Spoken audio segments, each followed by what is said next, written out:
بسم الله الرحمن الرحيم. عن عبد الله بن عباس رضي الله تعالى عنهما عن رسول الله صلى الله عليه وسلم قال: أما إن أحدكم إذا أتى أهله وقال: بسم الله اللهم جنبنا الشيطان وجنب الشيطان ما رزقتنا فرزق ولدا لم يضره الشیطان۔ بخاری شریف کی یہ روایت ہے، حضرت عبداللہ بن عباس رضی اللہ تعالی عنہما سے روایت منقول ہے کہ رسول اللہ صلی اللہ علیہ وسلم نے ارشاد فرمایا: اگر تم میں سے کوئی اپنی بیوی سے جماع کا ارادہ کرے تو وہ دعا پڑھے: بسم اللہ اللہم جنبنا الشیطان وجنب الشیطان ما رزقتنا،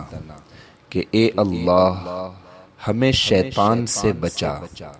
اور شیطان کو ہماری اولاد سے دور رکھ۔ اگر اس نے یہ دعا پڑھ لی تو اس جماع سے جو بچہ پیدا ہوگا تو شیطان اس کو نقصان نہیں پہنچا سکتا۔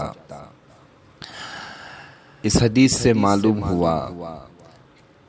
کہ شریعت نے اور نبی کریم صلی اللہ علیہ وسلم نے میاں بیوی کے جو خاص تعلقات ہے اس کے بارے میں بھی رہنمائی اور آداب سکھائے ہیں۔ اس میں ایک سب سے اہم ادب یہ ہے کہ جب میاں بیوی ایک دوسرے سے لطف اندوز ہونا چاہے، ہم بستری کرنا چاہے، جماع کرنا چاہے، تو اس سے پہلے ان کو نبی کریم صلی اللہ علیہ وسلم کی بتلائی ہوئی یہ دعا پڑھ لینی چاہیے: بسم اللہ اللہم جنبنا الشیطان وجنب الشیطان ما رزقتنا۔ تو ان میاں بیوی کے تعلقات میں شیطان کی شرکت نہیں ہو سکتی،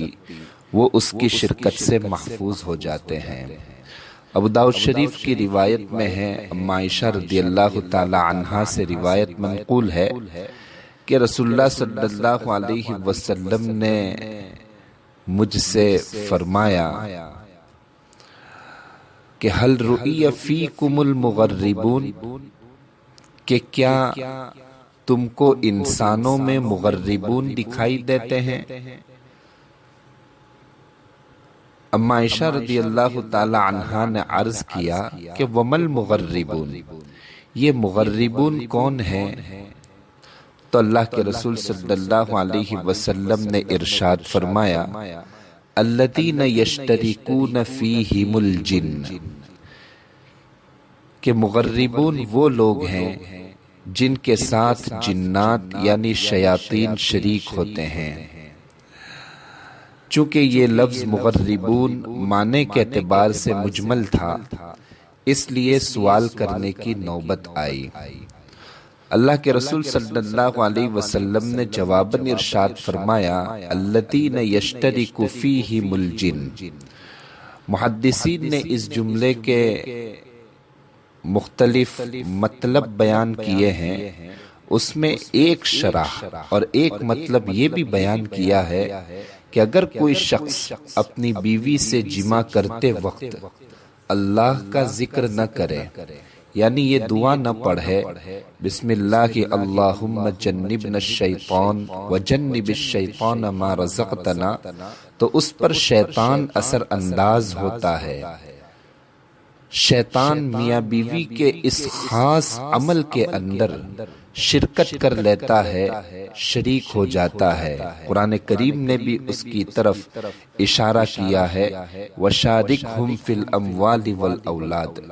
کہ اس سے معلوم ہوا کہ مغربون کے معنی ہے وہ لوگ جو جماع کے وقت اللہ تعالیٰ کے ذکر سے روگردانی کرتے ہیں، دعا نہیں پڑھتے ہیں اور اپنے نفس کو ذکر حق سے روکتے ہیں، یا وہ جماع کے وقت اللہ تعالیٰ کے ذکر سے غفلت اختیار کر کے اور وظیفہ زوجیت میں شیطان کو اپنا شریک بنا کر اپنی پیدا ہونے والی اولاد کو اپنی جنس سے دور کر دیتے ہیں۔ لہذا جمعہ کا وقت چونکہ غفلت کا وقت ہوتا ہے، اس لیے اس موقع پر احتیاط اور ہوشیاری اختیار کر کے ستر کو چھپا ہوا ہونے کی حالت میں اس دعا کو پہلے پڑھ لینا چاہیے تاکہ اس بلا اور فتنے سے محفوظ رہے۔ مشکات شریف کی شرح مظاہر حق میں لکھا ہے کہ آج کل جو اولادوں میں عام بے راہ روی، فتنہ اور فساد اور مختلف قسم کی برائیاں پائی جاتی ہے، ان کا سبب اس حدیث کی روشنی میں بالکل واضح ہے کہ لوگوں نے عام طور پر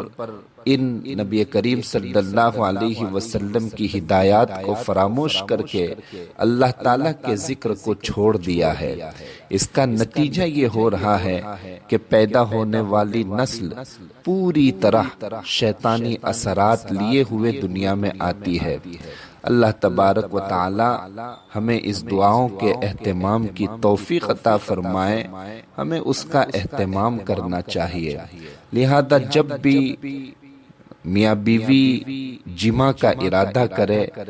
تو شروع میں پہلے اللہ کی طرف متوجہ ہونا چاہیے اور یہ دعا پڑھ لینی چاہیے، اللہم جنبنا الشیطان وجنب الشیطان ما رزقتنا، تاکہ اس میاں بیوی کے عمل میں شیطان کی شرکت نہ ہو سکے۔ اسی طرح جب انسان جماع سے فارغ ہونے لگتا ہے اور خروج منی کا وقت ہوتا ہے، اس وقت بھی ایک دعا سکھلائی گئی ہے جو مصنف ابن ابی شیبہ کی روایت میں ہے، حضرت عبداللہ ابن مسعود رضی اللہ تعالی عنہ سے منقول ہے کہ اس وقت دل میں، زبان سے نہ کہے لیکن دل میں یہ دعا کرنی چاہیے اللہ کی طرف متوجہ ہو کر فارغ ہونے کے وقت، اللہم لا تجعل للشیطان فیما رزقتنا نصیبا، کہ اے اللہ اس عمل کے وقت، اس کے ذریعے تو ہمیں جو اولاد اگر نصیب کرے تو اس میں شیطان کا کوئی حصہ باقی نہ رکھنا۔ تو ان دعاؤں کا اہتمام کرنا چاہیے اور اس کی طرف توجہ دینا چاہیے۔ اللہ تبارک و تعالی ہمیں عمل کی توفیق عطا فرمائے اور نبی کریم صلی اللہ علیہ وسلم کی موقع پر بتلائی ہوئی دعاؤں کے اہتمام کی ہمیں توفیق عطا فرمائے، آمین۔ السلام علیکم ورحمۃ اللہ۔